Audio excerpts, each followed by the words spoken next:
इसमें हमने सिर्फ आपको 2 प्लेटें बताई हैं, संधारित्र 2 ही बनाए, आप 3 बना लो, 4 बना लो, 5 बना लो, उससे कोई फर्क नहीं पड़ेगा। ठीक, बस ये याद रखा जाता है कि पहले संधारित्र की पहली प्लेट है जो किसी बाह्य स्रोत से जुड़ी है, यहाँ से मतलब आवेश दिया जा रहा है। ठीक है, यहाँ पे अंतिम संधारित्र दूसरा है, अगर आप 4 जोड़ोगे तो अंतिम कौन होगा? चौथा होगा।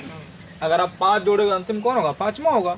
उसकी दूसरी प्लेट को आपको ग्राउंड करना है। ठीक है, अब कंडीशन क्या देखो, पहले संधारित्र की पहली प्लेट ये और पहले की दूसरी ये है, तो दूसरी की देखो पहले जुड़ी है, यानी कि पहले की दूसरी दूसरे की पहली से।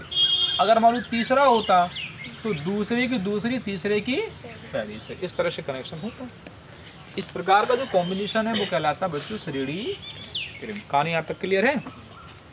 अब वही घटना होती माय डियर, इसको चार्ज हमने क्यों दिया, तो ये प्लेट में क्या है? नेगेटिव चार्ज, फिर इस पर पॉजिटिव, इस पर नेगेटिव, इस पर पॉजिटिव, इस पर नेगेटिव, इस तरह से कहानी आगे बढ़ती। घटना की वजह से होता क्या है, अगर इसको आप पॉजिटिव चार्ज होगी तो ये वाली प्लेट के आंतरिक सिरे पर नेगेटिव हो जाएगा, बाहर पे पॉजिटिव हो जाएगा, तो ये पॉजिटिव इसमें फ्लो हो जाएगा, तो इसमें पॉजिटिव हो गया। देखो अब जो दूसरी वाली प्लेट है उसकी आंतरिक सिरे पे नेगेटिव और बाहर वाले पे पॉजिटिव, इस तरह से कहानी डेल्टी करके आगे बढ़ती जाती हैं। और जो अंतिम संधारित्र होता है उसकी दूसरी वाली प्लेट को हम ग्राउंड कर देते हैं और उसका जो पॉजिटिव चार्ज है वो किसमें? प्रतिदिन चला। तो क्या कह रहे, कुछ कह रहे हो क्या? अच्छा, इसमें आपको याद क्या रखना होता है, सीरीज कॉम्बिनेशन में जो होता है, सीरीज कॉम्बिनेशन में जो होता है जो वो चार्ज सबको समान दिखाई दे रहा है, इस पे प्लस, इस पे माइनस, इस पे प्लस, इस पे माइनस, यानी कि प्रत्येक संधारित्र की प्लेटों के बीच, यानी प्रत्येक संधारित्र का जो चार्ज है वो क्या है? समान है। बस डिफरेंट क्या दिखाई दे रहा है बच्चों को? पोटेंशियल। यहाँ पर कितना पोटेंशियल है बोलो? V1। यहाँ पर कितना पोटेंशियल है? V2। तो अब सीरीज कॉम्बिनेशन में आपको याद क्या रखना है, सीरीज कॉम्बिनेशन में याद रखना है जो Q होता है वो क्या होता है? प्रत्येक प्लेट पर समान होता है। जो Q होता है वो प्रत्येक प्लेट पे क्या होता है? समान होता है। अलग क्या होता है? पोटेंशियल डिफरेंस बच्चों आपका अलग होता है। अच्छा, V1 यहाँ कितना है? V2। तीसरी प्लेट होगी तो कितना होता? V3। चौथी होता तो क्या होता? V4। अगर उनका योग V के बराबर मान लो, किसके बराबर?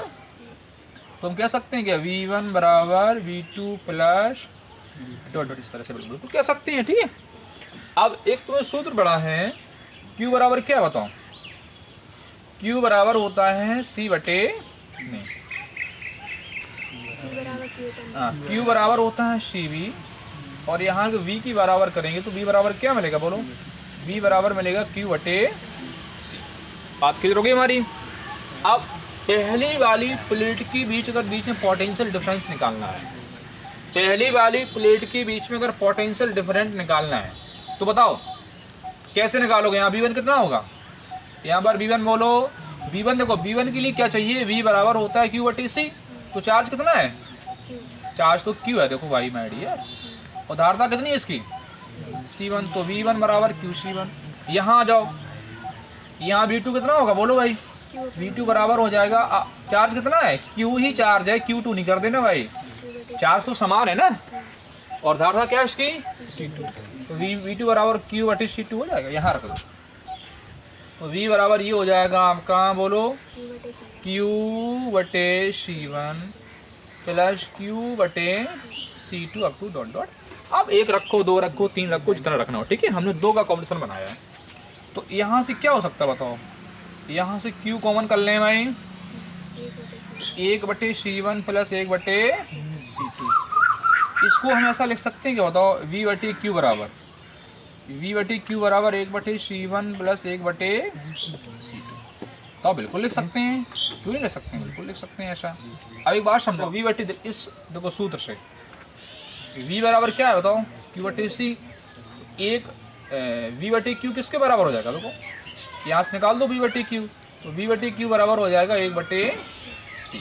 तो जहाँ पे V बटे Q रखा वहाँ क्या रख सकते हैं बोलो? वहाँ रख सकते हैं हम 1 बटे C, तो 1 बटे C 1 बटे C1 प्लस 1 बटे C2। ये बच्चों किसका कॉम्बिनेशन का सूत्र निकला है? ये आपका निकला है पैरेलल कॉम्बिनेशन। एक काम करो, ये नोट कर लो, फिर दोबारा समझा देते, कोई खास बात नहीं है। जो एनर्जी होती है वो एनर्जी भी किसके उत्क्रमानुपाती होती है? धारता के। अब दूसरी बात सुनो, C1 और C2 C1 और C2 धारता के दो संधारित्र, C1 और C2 धारता के दो संधारित्र पैरेलल कॉम्बिनेशन में है, सॉरी सीरीज कॉम्बिनेशन में, और अगर इनका C इक्विवेलेंट निकालो, C इक्विवेलेंट निकालो तो डायरेक्ट भी निकाल सकते हो। देखो यहाँ एलसीएम वगैरह ले लो आप, एलसीएम क्या होगा बोलो, एलसीएम C1 C2 हो जाएगा, तो यहाँ क्या आएगा बोलो C2 प्लस, और 1/C यहाँ से देख लो भाई, 1/C बराबर जी, इनका एलसीएम वगैरह लिया तो जी आएगा, और C बराबर क्या निकालेंगे, C बराबर निकलेगा C1 C2 अपॉन बोलो C2 प्लस C1। तो C इक्विवेलेंट का सूत्र डेरिवेटिव यूज कर सकते हो, कैसे, दोनों का गुणनफल, दोनों का गुणनफल बटे दोनों का योग, जी वाला कॉन्सेप्ट हम डायरेक्ट लगाएंगे, जी वाला कॉन्सेप्ट हम डायरेक्ट लगाएंगे। कहानी समझ आ गई आपको? कहानी क्या है, अगर दो संधारित्र होंगे, क्या होंगे, दो संधारित्र होंगे जिनकी धारताएं C1 और C2 होंगी, दो संधारित्र होंगे जिनकी धारताएं C1 और C2 होंगी, और उनके लिए अगर डायरेक्ट कॉन्सेप्ट हमें लगाना पड़े तो हम लगाएंगे दोनों का गुणा बटे दोनों का योग।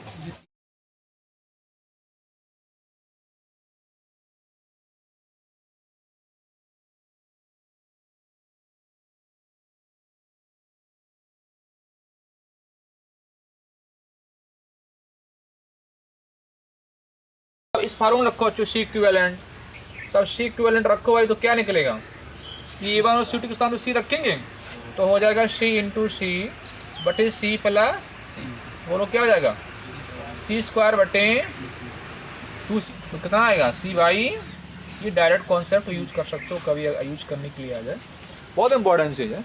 मान लो एक हम कॉम्बिनेशन बना रहे हैं, एक कॉम्बिनेशन J एक कॉम्बिनेशन J, एक की 4 इसकी भी 4, हम तुल्य की बात करें तो कितना होगा बताओ, 4/2, 4/2 यानी कि 2 आ जाएगा। अरे यार देखो C/2 कॉन्सेप्ट नहीं लगाए थे मैं, देखो यहाँ 8 होता, कितना होता 8 होता, तो क्या लगाते 8/2 कितना आता, डायरेक्ट है। अगर मान लो ऐसा होता है, कैसा, मान लो इनकी होती थोड़ी देर के लिए 7/2, फिर होती 7/2, थोड़ी अटपटी फ्रैक्शन हो गई नहीं होगी, तो 7/2 के बटे 2 कितना हो जाता 7/4, ये कॉन्सेप्ट अब रहेगा। अब दूसरी बात समझो, यदि C धारता की n संधारित्र, यदि C धारता की n संधारित्र, n समझ गए, 2 नहीं 3 नहीं कितने n, लेकिन जो संधारित्र हैं उनकी जो धारता वो क्या है, समान है, यानी कि C धारता की n संधारित्र हमारे सीरीज ऑर्डर में जुड़े हुए हैं, तब तुल्य कितनी धारता निकलेगी, इसका भी डायरेक्ट कॉन्सेप्ट है। 1/C लगाएंगे, 1/C इक्विवेलेंट बराबर क्या हो जाएगा जी, कहानी सबको समझ आ रही है, ऐसा नहीं, हाँ भाई, तो 1/C plus 1/C plus 1/C कितनी बार, n बार, तो 1/C को n बार जोड़ना है तो जो क्या मालूम निकलेगा 1/C इक्विवेलेंट, तो जी निकलेगा n/C, समझ आया। अरे 1/C प्लस 1/C को n बार जोड़ो कितना ही आएगा, n ही आएगा। अगर इसका C इक्विवेलेंट निकालोगे तो C इक्विवेलेंट क्या निकलेगा, C इक्विवेलेंट निकलेगा आपका C/n। कहानी समझ में आ गई।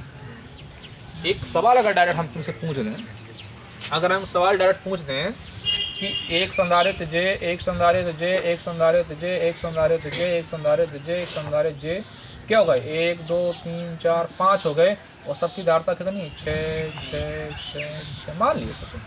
अब बताओ तुम डायरेक्ट सूत्र लगाओगे क्या, 1/6 1/6 नहीं, डायरेक्ट कॉन्सेप्ट लगाओगे n/C का। C कितनी है, सॉरी C/n, C कितनी है 6, और कितने हैं 1 2 3 4 5, 6/5।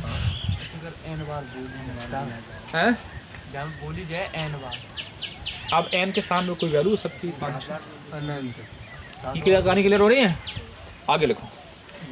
अच्छा कहाँ तक हमने लिखा जी, बताओ। क्या बोल देते 4 बार बोल देते तो C/2 हो जाते, नहीं हो जाता C/4। जैसे आपने 2 जोड़े थे तो एक से एक करते हैं, बोल हैं, जैसे 2 जोड़े तो C/2 होगा, वो स्पेशली 2 के लिए था। हाँ C/2 कर सकते हो, और बोलो आगे बोलो। और 3 जोड़े तो C/3 कर सकते। हाँ बिल्कुल कर सकते हैं, और वही तो लिखा है। बात किधर हो गई, कहाँ तक मैंने लिखवाई बताओ।